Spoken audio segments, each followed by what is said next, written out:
show. What sounds? What smoke? You'll see it all in this four-part tape. Part 1 introduces the history of Cass and the photo specials. Part 2 covers the Mauer Lumber Company at Cass.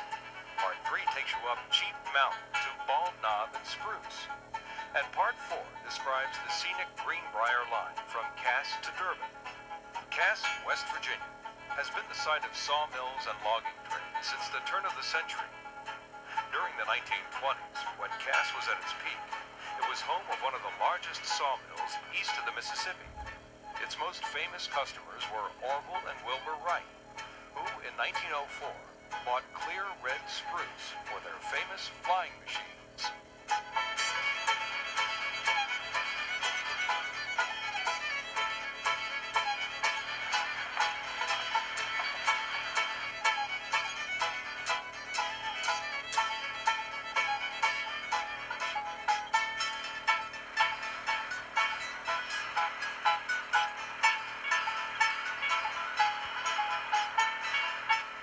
In 1960, the mill shut down because the timber on the nearby mountains was depleted, and the stacks of the Shea locomotives fell silent.